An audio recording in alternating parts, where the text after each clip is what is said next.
Well, thank you very much, Mr. Chairman.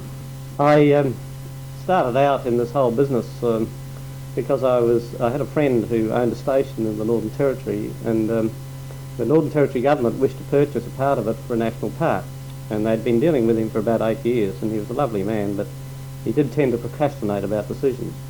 And so they rang me and asked me if I'd assist because they knew I was a close friend, and I said yes, I would. And after 2 bottles of very expensive whiskey, he didn't sell part of the station to them, he gave it to them as a part of a national park. And I was very grateful that he'd done that, because any more whiskey and I'd have been an alcoholic.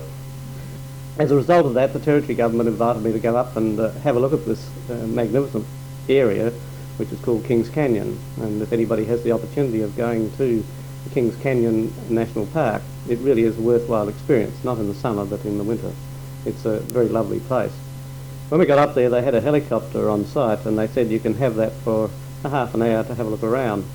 And what I'd done was look up the exploits of the early explorers, and amongst them, of course, was Ernest Giles, who was the first visitor to that area. In fact, it was one of the most frustrating trips he ever did. He ended up seeking to get across to the Olgas, which he could sight in the distance, but a lake called Lake Amadeus kept frustrating him, and then his second in command decided he'd had enough and went home, and poor old Giles had to come back to Adelaide, give in his maps, which were taken up by a man called Goss, who then went off and found Ayers Rock, much to Giles' disgust, because when he arrived there he was very frustrated to find somebody had been there before him. But also there was a scientific expedition went out from Adelaide called the Horn Expedition, and that's a most amazing story, and anybody who has the opportunity of reading the diaries of the Horn Expedition, it's really worthwhile.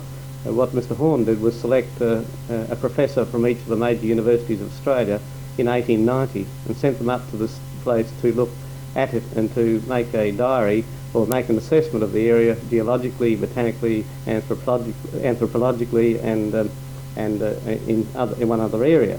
And they did a complete survey. And so I found that, and the Territory government were not aware of this Kings Canyon area had a complete diary of the nature of the country in every way before white man arrived there. And so what a background for a national park. It was amazing. And in looking through that diary, I found that the leader, Mr. Winnicky, had left a personal diary, and he'd discovered the tree that Mr. Goss had left when he found Ayers Rock, a marked tree. And you'll notice on that first slide that he built a cairn of stones there, and he put a stick in the middle of it, and from that he gave direction. So up we went in the helicopter. The Territory National Conservation Commission said there's no way it still exists because we didn't know where it was, and so they didn't come with me. So we gathered up a couple of rangers and away we went. And if you now put on, you'll discover that we flew for 10 minutes in this helicopter, and lo and behold, in front of us, the pilot said, "What are we looking for?" I described it, and there it was. It was the most amazing feeling to find something that had been there since 1890, and let me assure you, if you go looking for it, you won't find it, because unfortunately, or fortunately I should say, it's completely unseen from the lower ground. You have to come in the helicopter to see it. And so it was by sheer chance that we actually discovered this particular object. We then went on with Giles' diaries and found several other camping spots from his maps, and they were very well drawn. It was amazing sitting in a helicopter, and that was a bit of an advantage, sitting in a helicopter following around with the map and landing at his campsites. And we actually found some drawings he'd left in the cave, and they'd been there since 1872, and they were found also earlier by the Territory Conservation Commission. Photographs of them are with the Geographical Society. They're quite interesting because they were not quite what I expected. He described them as an example of white man's art, which will teach young Aboriginals how to shoot straight in any direction. One would anticipate somebody was standing 6 guns on his hip or aiming a rifle. In fact, they were having a little piddle, and one didn't really expect to see that sort of art left in an Aboriginal cave with magnificent drawings, but there it was. I did laugh, I must say, having expected something totally different. From the, and I don't think we'll make a big thing about it, because I don't think it'll actually encourage people to remember Giles with great pleasure. Anyway, the next thing was I started looking at Giles's diaries, and in amongst it all, there was the end of his exploration, and I think that that really described Australian exploration when, at the end of it, he said the history, the sentence, the history of Australian exploration, though not yet complete, is now so far advanced towards its end that really there was nothing else for him or others to do, but he hoped that he would have reason to call himself the last of the great explorers. And he certainly was. He was a magnificent man. He did a magnificent job of exploring incredible country. Anybody who's been out in that country would wonder how on earth people survived. He just kept trying and plugging away with horses. He wasn't terribly well supported, and he certainly was a magnificent man. And it was as a result of that I became aware again of Mr. Elder, who kept financing these expeditions, perhaps for altruistic reasons, but nevertheless he did it. He supplied all sorts of things to them. And the result of that was suddenly coming across a man called McKinlay. And this man was an amazing fellow. He had been all over Australia, setting up stations, opening up new country, getting the station going, then selling it, and then moving on, exploring another part of Australia and setting up a station. He and his brothers did an incredible job in doing this. And he was asked to, because Burke and Wills by this time were slightly overdue, he was asked by the South Australian government to head an expedition to go out and look for Burke and Wills. And that's a relatively unknown part of, no doubt the Historical Society would know about it, but a relatively unknown part of exploration in Australia. And this is what they went with. They had 1.5 tons of supplies, and they had 4 camels, and they had the horses and all the other things that you can see there. Pretty lightly, a pretty light expedition really, and they were intended. It was intended that they go and look for Burke and Wills, and then come around the top of Lake Eyre and come down to Maree, get reloaded again with supplies, and then go up off north, covering the area that Stewart hadn't covered, and that was the intention. And they. You can see that what they had on their camels. An incredible man. He had incredible detail in all his diaries. He described everything that happened. The interesting part about it is that 3 people kept diaries. There was one called Mr. Hodgkinson, another man called Mr. Davis, and McKinlay himself kept a diary. And each one kept a different aspect of the trip for some reason. I suppose it wasn't just because they were keeping diaries, but each one had a different way of describing what the trip was. And Davis was the funny man of the trip. He described things as they happened, and I'll show you 1 or 2 examples of what he said. But it really made it very interesting reading. And they also, interestingly enough, took off 2 camels with them that had been with Burke and Wills. Those 2 camels had been lost at Inaminka by Wills on one of his sub-exploring expeditions, and they turned up at Truro some time later. So they'd walked from Inaminka to Truro on their own, and the man called Hodgkinson, interestingly enough, who went up looking for them and left a debt of £5 with the policeman at Mount Remarkable, which was caused a lot of trouble because it finally had to be taken off his wages because he never paid it. But the IOU is still in the archives here. It's quite interesting to go and look at the archives side of the McKinlay expedition. But those 2 camels had walked 800 miles by themselves and been then caught by Hodgkinson, who, interestingly enough, was also a member of the Burke and Wills expedition, who'd come over to Adelaide to assist in the job of looking for them. So away they went, these 2 camels. They were still in fine condition, off to look for Burke and Wills. A remarkable story of 2 camels, a story in itself, I would think, if only they could have talked when they got here. I'll bet they had a rough trip down with no white man between here and there almost, and they were seen 2 or 3 times, but nobody seemed to be able to catch them. Now, Davis had a particular way of describing each day, and one particular day he described how Mr. McKinlay had ordered them to dig a well and then went off exploring. And Davis, this is not the particular example, but Davis said, we found an easy way to do this. There's a good group of 100 Aboriginals alongside us, and they don't seem to mind a bit of work, and we've got them to dig the well while we lie in the sun. He said, we'll just have to make sure they're finished before Mr. McKinlay gets back. He then went on, and you can see what he said. I bet Mr. McKinlay will have arrived at this camp. I bet he'll get us to do some work again, because he seems to think that if we're not busy, we get into trouble. He was probably right, as you'll see in a minute. He also described quite often what happened when the young ladies came into camp, and he, of course, if you can see it, was obviously been out in the bush too long, and was starting to be affected by the sight of these young Aboriginal women trotting into camp with nothing on. And that was probably the reason McKinlay kept them busy. This is an interesting letter that came in well before Burke and Wills were found, and it came in from up near Lee Creek. And you'll notice that it describes how Aboriginals had sent word down to the police station that there were white men up in an area near Cooper's Creek, who were naked, which Burke and Wills and King were, who had animals like camels. They had two, and who were living on a raft, which of course was not right, but nevertheless it was very accurate. They described accurately where Burke and Wills were, and that they were, I think it was 10 sleeps away, or 20 sleeps away, which is not very far. And so this message was sent up to McKinlay while he was still travelling up, and it was obvious that the Aboriginals had pretty close contact with each other and knew exactly where Burke and Wills had finished up. When they got up further, they had been told that there was a bit of a problem at one of the areas by the Aboriginals, and they finally arrived at a lake they called Lake Massacre, and they discovered there what you read there, a European corpse with the head cut off and a flannel undershirt on, and you can see that it was obviously the man involved had some sort of difficulty. In fact, they expected as a result of further discoveries that there'd been a massacre of the Burke and Wills party. And you'll notice at the bottom here that they found the hair of 3 other people who they believed had been killed and eaten at the same spot.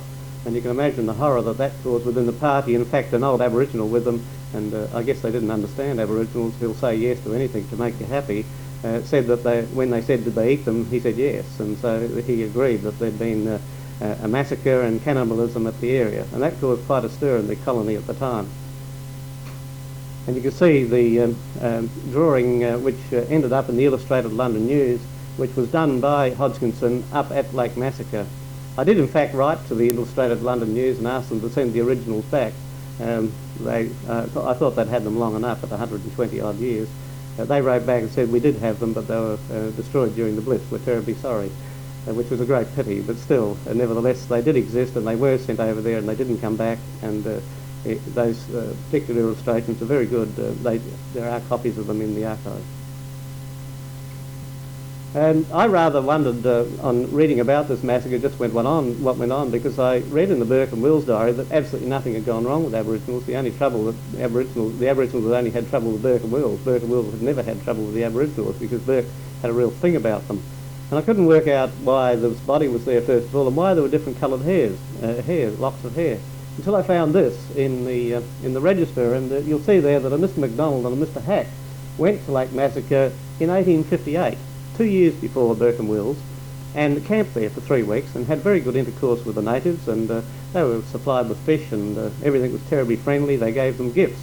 And of course, I guess it's the simple things in life that make you realise that perhaps there's a simple explanation, and I realised then that if you're out on camp and you've been out for some time, the first thing you do is have a haircut, and I guess that's the explanation of the locks of hair.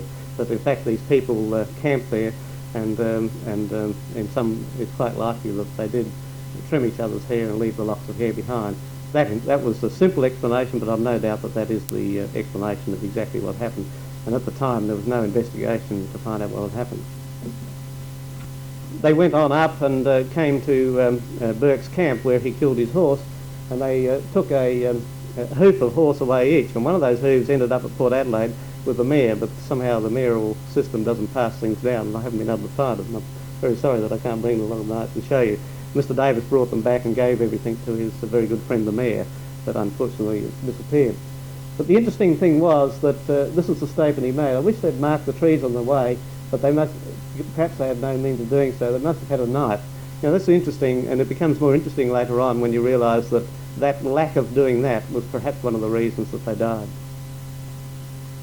They also had a very interesting argument, and Mr. Hodgson ceased keeping a diary at this stage, and I'll just read out that letter because it's a bit hard to read. You'll note the address, the camp, Ayers Creek, February the 24th, 1862. I have the honour to tender my resignation of the appointment at present held by me as second officer of the expedition under your guidance, and with your permission shall return at once to the settled districts. Under the circumstances, I trust you will allow me 14 pounds of flour and the use of the pistol at present handed out to me. You can imagine sitting around a campfire writing letters to one another 500 miles from Adelaide with not a white man within cooey.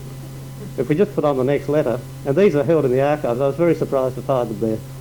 And this is from Mr. Hodgkins from Mr. McKinlay. Sir, on the other side of the campfire. Sir, your note has been received and your resignation is accepted. This has just saved me the disagreeable necessity of intimating to you that such was my wish and my determination.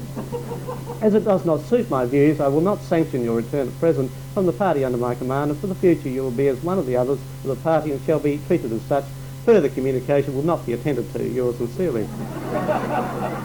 As the campfire died away, they handed one another the letters and headed off up north. And let me tell you, that was a long trip after that. They had another 7 months together. Mr. Hodgkinson never came back to Adelaide. He stayed in Queensland. He was, I suppose, an ancestor of present-day Liberal, present-day politicians in Queensland, because he ended up as a member of Parliament, a Minister of the Crown. He ran newspapers up there. He did all sorts of things. But in the meantime, back here in Adelaide, because he did that, we halved his salary and didn't give him his money and took all sorts of things off him. And there's some very interesting letters from him complaining about this. This is the end of the McKinlay expedition when he'd finally finished. And, you know, he's an interesting chap. You might have noticed that he had 100 sheep with him. He bought 100 sheep before he set out on the final part. He bought some bullocks because he found the horses wouldn't pull the cart. He left his cart halfway up there because he ran into an enormous flood, similar proportions to the one that within our memory that filled Lake Eyre. He was supposed to come round the top of Lake Eyre and come home again. He didn't do that because he just couldn't get over either of the rivers, and so he took a short cut to the Gulf of Carpentaria, driving his 100 sheep. Of the sheep, 3 were still left when he got up there. He fed himself on sheep all the way up. He's the first man to cross Australia with sheep. He then decided he had insufficient food to get back again, which wasn't surprising because he set out with 1.5 tons supplies and enough to just to go around the top of Lake Eyre. Compare that with Burke and Wills, who had 21 tons of supplies, and they couldn't get up there and back alive. So he decided he would head off to the coast of Queensland. He did that. He got to Queensland, to a port, got on a sailing ship and came back to Adelaide with all his men, everybody alive. The only thing is he was very sorry that he'd lost quite a few of the stock on the way or had to eat them. But what a remarkable man. He ended up living in Gawler, dying in Gawler, and people in Gawler would know of his monument. And he was feted in Adelaide. In fact, it was at the time that Burke and Wills' bones were here, sitting here in the courtyard alongside, that they held a dinner for him down in Adelaide. Mr. Lansbury was there, I think Mr. Forrest was there, and it was quite an event, and all they got out of Mr. McKinlay was, I'd rather go up north again than stand up and talk to you people, and sat down. So he wasn't a very talkative fellow. But it was a remarkable, and you can see what he started with 26 horses, and he arrived in Queensland with 11 horses, 2 having died, and he goes on to say 98 sheep, we ate 98 sheep and 2 died. What a remarkable man to take 100 sheep from here and go right through to the north coast, get to the coast too, which is something that I doubt whether Burke and Wills did, but I don't think that's an important issue, and then go off without any food left to the coast. Just a remarkable man. Thank you. Now we get to Burke and Wills, and I often wondered what triggered the Victorian government, of all people, to send off Burke and Wills on this expedition across Australia. I was looking back through the old Hansards that I found this, and you'll see that a Mr. Embling moved a motion in 1858 that there be an expedition across Australia for the purpose of finding a route for a railway line. And the reason given, of course, was that it would mean that it was 1,500 miles closer to British India, and that you wouldn't have that dreadful sea voyage. And he even described the sort of carriages he would have on the railway line going from Melbourne to the Gulf of Carpentaria. And I guess we're still waiting. I mean, it's taken a long time. But one day we'll have a railway line. It's only 1858 to 1986, not very long. But Burke and Wills, of course, didn't get the route laid out properly, and I guess it was a bit hard to survey it and do the necessary work. That's a little bit of background that perhaps people were not aware of. This is a description by one of the people after the Burke and Wills expedition was over, of a summary of what they thought of Burke. And you'll see there that they described Robert Burke as second in command. It says how many people went with him. But this is the interesting part. The choice of leader has always been a puzzle to most men, and it can only be accounted for in 2 ways. First, the Committee of Management did not wish somebody from another colony, and that was a stupid thing to do, because surely you should have got the best. And secondly, that the committee, with 2 notable exceptions, composed of men quite unable to judge the qualities essential in a leader for a man of their choice. The most unfortunate Burke was most singularly unfitted for the position. And having read all of Burke and Wills and all the background, I cannot help but agree with that person. This is a description of what he was like. I mean, he was the leader of this incredible expedition, which in the end cost the state and other people £60,000 in 1861.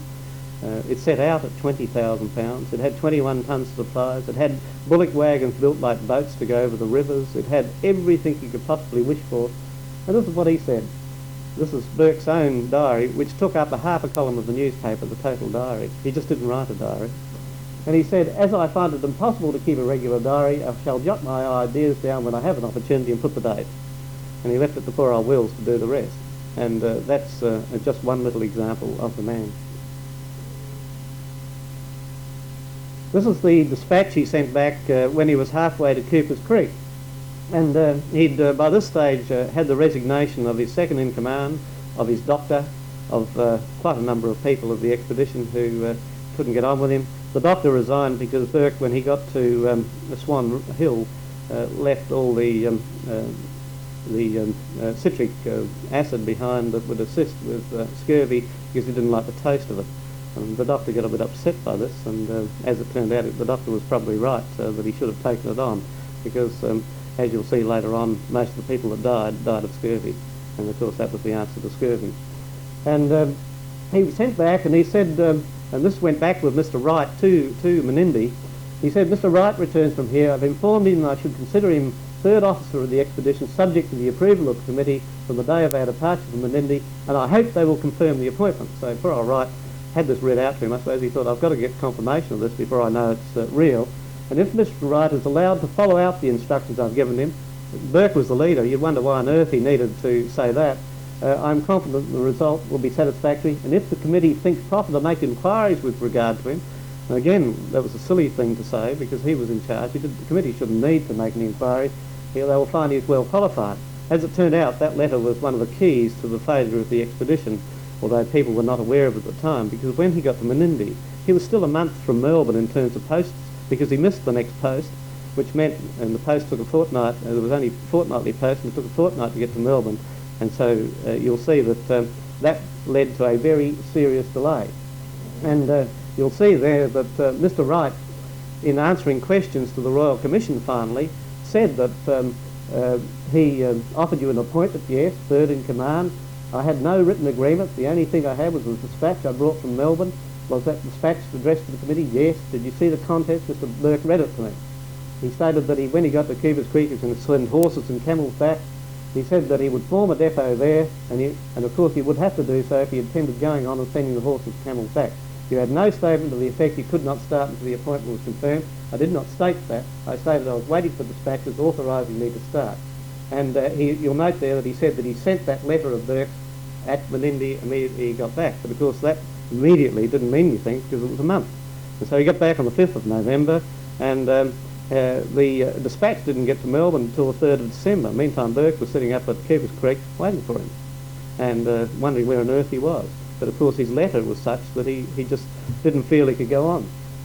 And people in Menindee were expressing surprise that, or he was expressing surprise to people in Menindee that the command was not confirmed. And everybody was saying, why on earth are you waiting here? And he kept saying he was waiting for his appointment to be confirmed. And finally he sent Mr. Hodgkinson down to Melbourne, who was part of his expedition, and he rode 400 miles to Melbourne in 10 days, a most remarkable ride. Took further correspondence down to ask them what on earth they were to do, and there was other reasons for that I'll show in a minute, but then he rode back. But also you'll note here that checks on the committee on the National Bank were being dishonoured. Now, poor old Wright had just been sacked from a station which had been sold from under him. He was unemployed, he had a family there. He had this appointment from Mr. Burke, which was not confirmed, and he'd been told by Mr. Burke it would be confirmed by the committee. No confirmation took place, and he got back to Menindee, and there was Burke's cheques being dishonoured. And I guess he was a bit doubtful about whether he was going to get paid or not, and certainly that turned out to be the case. And you'll note there that right through the evidence, there was quite clear evidence that the cheques were being dishonoured all over the place. None of Burke's cheques were being honoured by the bank in Melbourne, not in Menindee, but in Melbourne. And so Finally, I guess he got to the stage where he sent down for some money. At that stage, they were auctioning the supplies to get money to carry on with. At Menindee, they were actually selling some of the goods that had been sent up for the expedition to try and keep going with money. And you'll note that Mr. Wright had been ejected from the station, and he was unemployed at the time, and he was waiting for confirmation of his appointment. Poor old Wright got the full blame for this thing in the finish, but I think they were a bit unfair of him. You'll note the number of people that died on the expedition apart from Burke and Wills. You always get the impression that Burke and Wills died and that was it. But you'll note that Mr. Becker died, who has some marvellous sketches. Mr. Purcell died, and Mr. Stone died, and there was another person Mr. Patton, who was up at Keeper's Creek, he died, as well as Gray. So there were 7 people died altogether. Not a bad job for an exploring expedition, and when you compare it with McKinlay's, it's remarkable, because McKinlay lost nobody. The other thing that Burke said when he got to Keeper's Creek and left his group behind was that under no circumstances were they to accept anything from Aboriginals in case it made them familiar. Now, the result of that was that, as you can see, that from the diary of Mr. Bray, who was in charge at Keeper's Creek, the blacks were passing us now and then, offering some nets and fish. We made it a rule never to accept the least thing from them, but made some of them little presents as left off. And the next day they're offering fish again. They never accepted anything from them. And worse than that, they never went fishing. I can't understand them, because quite frankly I enjoy fishing. But they didn't think that it was worthwhile. They had fish hooks. They gave the fish hooks to the Aboriginals, who were quite pleased to get them. But they didn't go fishing themselves. And when the man, Howard, who finally found one of the survivors, went up there, he caught enough fish in an hour and a half to last him 3 weeks, out of where Burke and Wills had starved to death. On April the 21st, Mr. Bray left the camp after waiting for nearly 5 months for Burke and Wills to arrive back.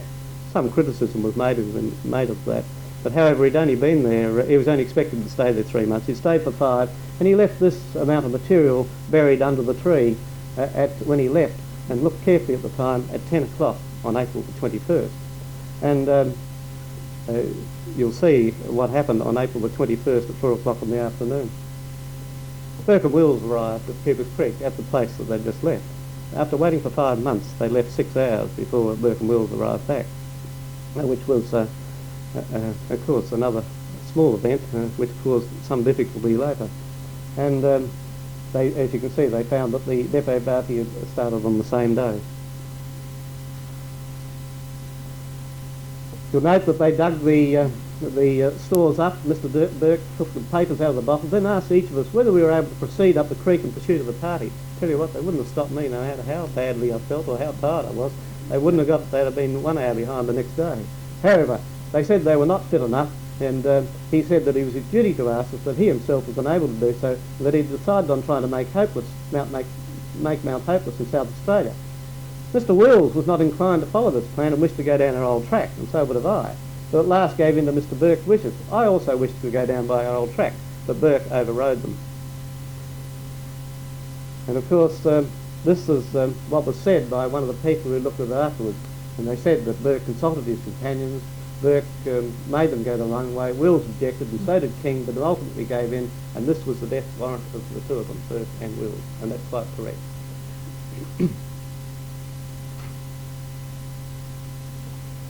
Of course, one other thing happened, and that was that Mr. Bray and Mr. Wright had met up by this time. Mr. Bray had wandered down towards Menindee with his very sick man, Mr. Patton, and that was the reason he'd left. And when he met Mr. Wright, he said, I think we should go up and just check whether they were there, and they did so. But of course, what had happened was that Burke had dug up the supplies, and they'd put the note in to say that they'd been there, and carefully put it down under the ground and covered the top, done everything right, and made certain that nobody would notice that they'd been there. Well, they were dead right. These people came back to look for them, and they'd left by then. They didn't know they'd been there. They couldn't see it. There was no sign, absolutely no sign that they'd been there. They stayed 15 minutes, didn't dig up the box again, and headed off back down. So that was the next time that they had a chance of being saved and didn't. And King, in being questioned about this, Bray, when he being checked about this, said, did you restore it afterwards to a state similar to that? No, this was King, I'm sorry, that you found it in. As far as we possibly could, although we could not lay the same amount of dung on it, but I scattered a portion about. I mean, that made it absolute. They camouflaged it properly. And they went on to talk about there was no cut in the tree, no fresh mark or anything as to leave unquestionable evidence of your having been there. No, but many marks that might indicate we've been there. We had a fire, and they should have noticed that it was a European fire and not a native fire. I don't quite know how you pick the difference. I'm sure that I couldn't have. And down at the bottom, you'll note that he said that, did you leave any mark? We had no implement. Well, we had a blade of a knife and 2 lances, but Mr. Burke never expected the party to return so. It was mentioned among us that we should make a mark in the tree somewhere, but Mr. Burke said he didn't see the use of it. The word dig would answer our purpose. Well, that again was another event that led to the demise of Burke and Wills, because Burke overrode somebody who wanted to leave a mark in the tree. All they had to do was carve an arrow or anything, and it would have saved them. And he'd also, in the process on the way up, divided his group. And this was what was said in the Parliament in Victoria. And this was by one of the people who was his supporters. And I'll just say a little bit about that later. The Victorian government of the day had a lot to answer for. And he said that he could not have helped observing that the gentleman, by a little error of judgment, divided his part of the River Darling and entrusted to others the stores which should have been taken to Cooper's Creek by himself. This arrangement and this alone was the cause of all the disasters, and that's quite correct too.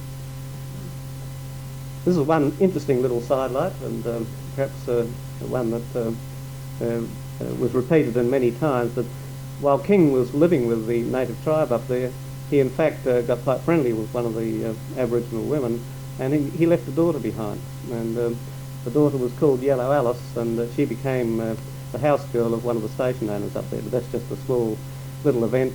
The people from Ireland, the descendants of Mr. King, were quite surprised to find that they'd had relatives in Australia. There was a lot said. There was a lot said about Gray and what a terrible man he was, what a drunk, and his former employer at Swan Hill, because he'd been picked up at Swan Hill to replace some of the men that had left. Some of the supplies, by the way, hadn't got past Balranald, which is not far out of Melbourne. Burke got sick of some of the supplies by the time he got there. And so this publican came down from Swan Hill and gave evidence to the Royal Commission, because King had said that the bloke was obviously a drunkard and probably his health was affected by his former occupation and by his former behaviour. So this chap came down and said that Gray was a marvellous man, a sober man, a man utterly reliable, and he said, it was said to him, "You're here merely to clear up Mr. King's statement that Gray's constitution had been injured in consequence of intoxication. Yes, he's a previous employer with whom he was quite as long, if not longer, as at Swan Hill now, and the whole of the time he was employed, he was scarcely once under the influence of drink." That's just a little aside, because I say a little more about Gray in a few minutes. Now, finally, we were at the stage where Burke and Wills had been found, their bodies had been found, the disaster was known, it was absolutely terrible. They'd spent all this taxpayers' money. There were 3 ministers of the Crown on the Victorian Exploration Committee. They had other problems politically, and they had this dreadful disaster on their hands. And so Dr. Wilkie, who was the treasurer of the expedition, moved this motion, and this is when I first became interested in the death of Gray, which is one of the things that I think has been forgotten for many reasons. And you'll see here that he moved a motion that towards some sympathy for Burke and Wills. You'll notice also that one of the other members got up and moved an amendment. He said he was not a hero worshipper to cry up every man who had, like Mr. Burke, partially failed. He went on, and he didn't want to detract praise from him. He wouldn't said anything on this occasion, and he perceived that some parties had been thrown overboard, and particularly those men who perished under the guidance of Mr. Burke were unnoticed. Worst of all, and this is the key that started my interest, the man, Mr. Gray, who went through the journey with Mr. Burke and who it appeared had been punished to death, or partly so for some alleged misconduct, should not be included in the resolution.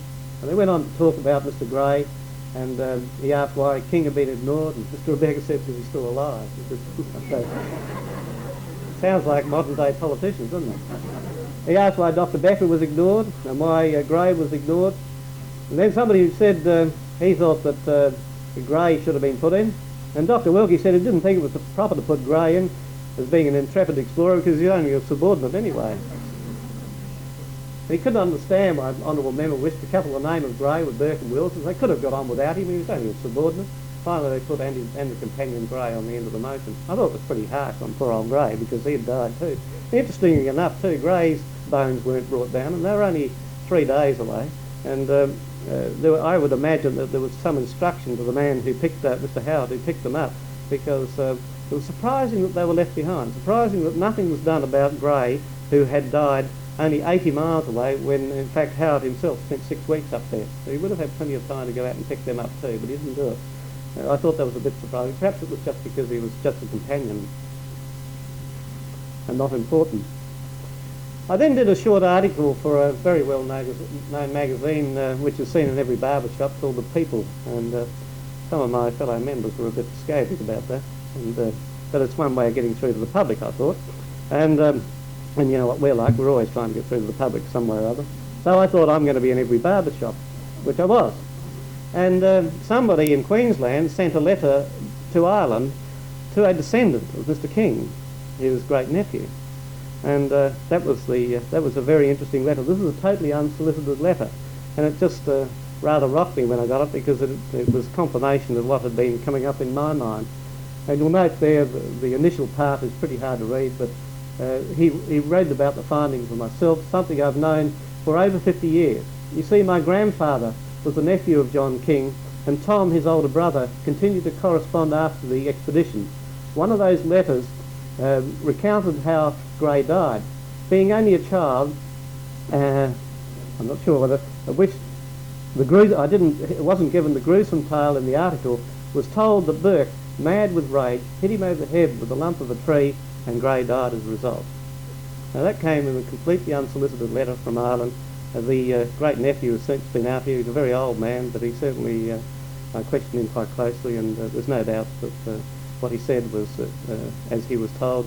They were also asked to destroy the letter because King didn't want it to get out, and they did destroy the letter. This is another book on Burke and Wills, on murders in the outback, in fact, is the name of the book. And you'll notice there that some of the tribe followed Burke, Wills, Gray and King from Coongie back to Runaminka. At Murrigi, one of the backwaters of Coongie, which is exactly the place where Lake Massacre is, Graham being buried under a coolabah tree after being beaten to death by Burke for stealing food.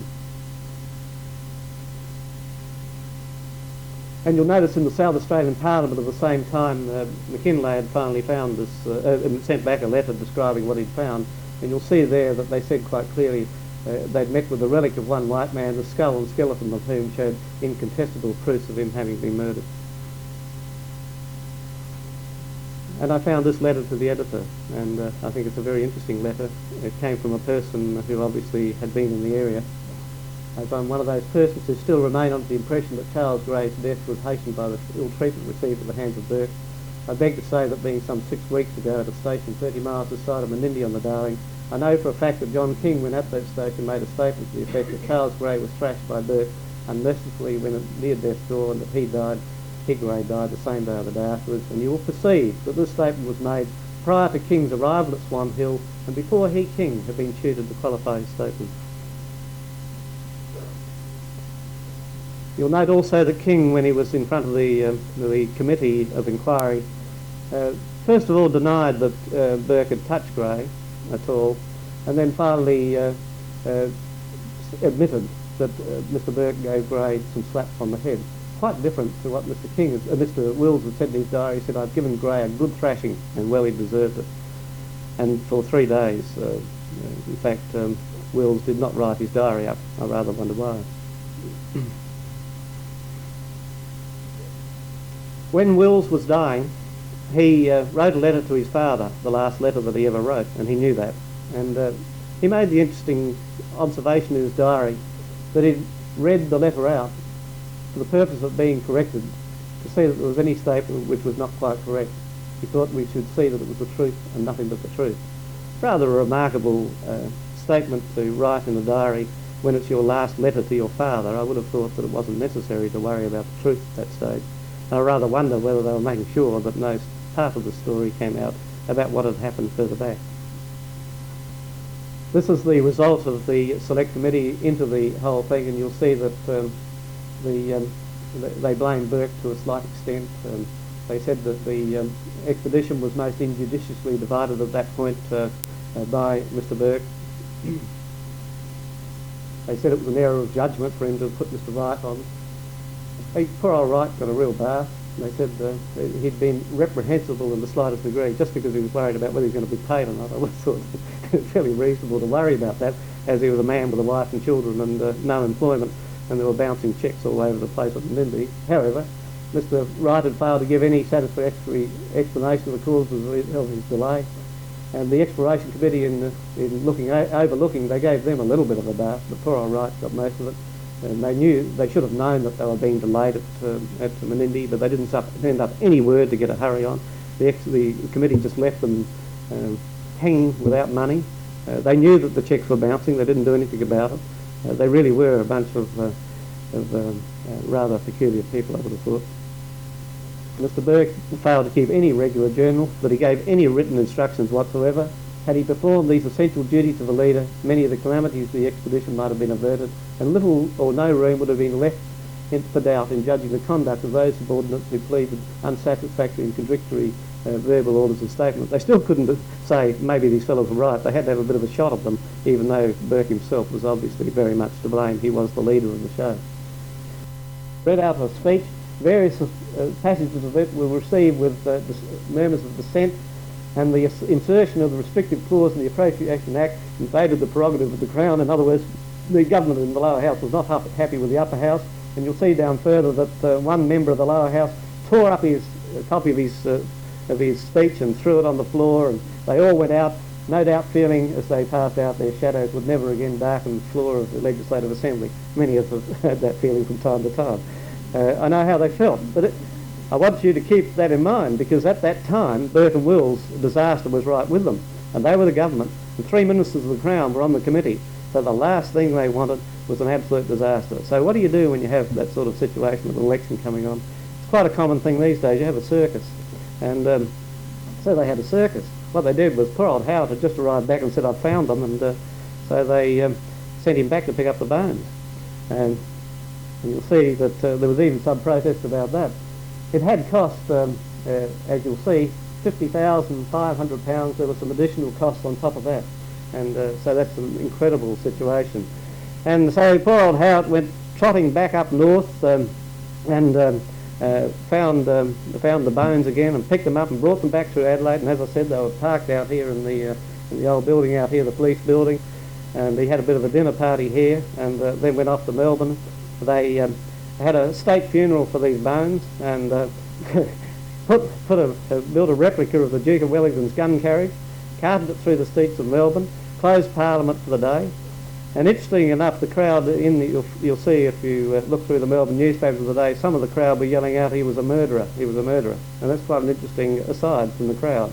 And they took them through Melbourne. They put up this monument which cost £4,000, and that monument has been there to this day, and the government of the day lost. I had some doubts about whether the man from Ireland was the genuine man or not, and it wasn't until he sent a photograph of the watch that was given to King here in Australia by the Royal Geographical Society that I realised that it was genuine. That's a very poor copy of the back of the watch, but you can see that it was donated to Mr. John King for his meritorious conduct in the expedition of Burke and Wills. In amongst all this, of course, you'll note that Burke and Wills was a disastrous expedition. They had lost an enormous number of men. They'd started out with 21 tonnes of supplies from Melbourne. Only 1.5 tonnes had got to Cooper's Creek out of the whole lot. Most of their men, all their equipment, all their astronomical equipment, everything associated that was going to be of some use in the expedition was at Menindee. Much of that was auctioned off because they'd run out of money. Burke himself was obviously a very bad-tempered man, and Gray himself had, in my opinion, clearly been murdered by Burke. It's just remarkable to me that over all these years we've forgotten all the other members of the expedition, and we've forgotten everybody associated with it except Burke and Wills. Wills was a very nice man, too nice. He would never argue. Obviously he didn't argue enough, and because of that he died. They sat up at Menindee for 69 days, at Cooper's Creek for 69 days. From the day they arrived back until the day they died, was 69 days. And all that time, they were 19 days from Menindee by the track that they knew. I have the distinct feeling that perhaps poor old Robert O'Hara Burke really didn't want to go home, that he had a problem, and they didn't quite know how to cope with it. And in an unconscious way, he led himself and one of his men to their death. Now, maybe that's wrong, but it just seems remarkable to me that when you arrive back at a river and you are surrounded by wild ducks, you are faced with a creek full of fish, that you have all the water you want, that there are 400 to 500 Aboriginals sitting around you eating everything that you could possibly want, that you should die of starvation. It was because he was pig-headed, and also because I don't think he had that will to live, and he certainly had no leadership. Now that sounds a real damnation of Burke, and maybe that's not fair after all this time when he's not here to answer for himself, but I wish we'd make a hero of McKinlay instead, not the least of which he was because he was a South Australian. Thank you. Thank you very much. That's remarkable. Yes, that is my intention. The only thing is that Dr. Cornwall keeps me busy at the moment. I'm busy learning medical terms. When I've got them all up to scratch, I'll start on this. I find it very hard early in the morning to get some of these words out that the doctors seem to find so easy. But no, seriously, I do. I think it is. There is a lot more, I can assure you. But I had this terrible feeling that it was going to be boring, and it is. It's a bit hard to share your madness with other people, but I guess you wouldn't be here if you weren't a bit mad like me. And so I've left a lot of material aside, which is very interesting, particularly on McKinlay. I've become bored with Burke and Wills because that was really a farce and an expedition. But McKinlay expedition itself is remarkable, and so are some of the others. Some of the explorers of Australia have been.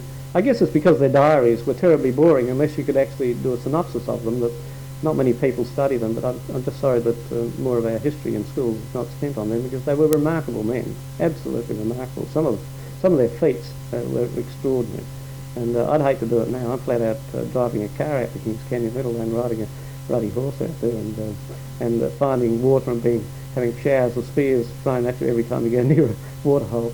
But the Aboriginals, the other thing that perhaps I'll just touch on just very briefly, and that's the Aboriginals of the Coopers Creek area. It's a great pity they're gone, the Yantrawanta tribe and the Dieri. And you know, all the things we say about them, they were the most friendly people. They kept King alive until the expedition was, the people went up to find him, and they kept offering stuff to Burke. And Burke kept, I mean, the sort of things he did was, they offered him a net full of fish one day, and he knocked it out of their hands and grabbed the fish and ran back to his camp. He just had no idea how to handle them. He could have learned how to live with them, and through that lived, and he didn't do that. But they were a lovely people, and if you read the diary of Wills or McKinlay in particular, he must have had great fun with them, and they were remarkable people. They all died eventually at a mission station. There were 1,000 there in 1875 when a man called John Lewis went through. And when a fellow called Gregory went through in 1905, there were 5 left.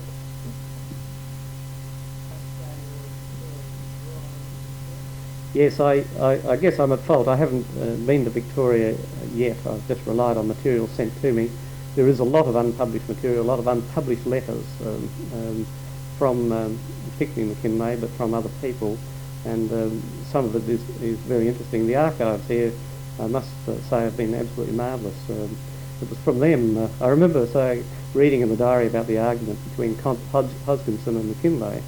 And I went down to the archives one day and said to Chris, one of the archivists, was there any material here on this? And she said, well, they said, no, there's none. And then she said that she'd have a look. And lo and behold, she came up with a file that had never been opened since the day that they were lodged there after the expedition. And there were those 2 letters on beautiful blue paper and Indian ink. It was a remarkable feeling to be opened and start reading them. I burst out laughing again, which I normally do, but in that case it was hilarious. It must have been an incredible scene.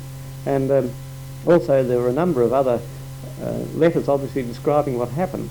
But McKinlay himself, and there's a letter there requesting all the material, wrote down from Gawler and asked for it all to be sent to him. It was sent to him, and wasn't sent back. And so it ended up at Gawler. And his last descendant died in 1930.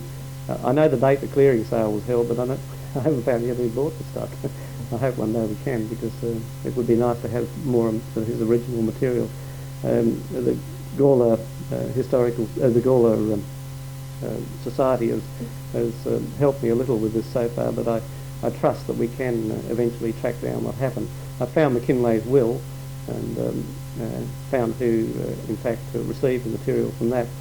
But I guess it's a matter of whether any of that material was passed to any of the other descendants who were not related directly to him. But yes, you're quite right, Bruce. It would be nice to publish some of the unpublished material. A lot of that published material, of course, came from the register, and a lot of that hasn't been looked at or seen or touched by any of the people who've written about Burke and Wills.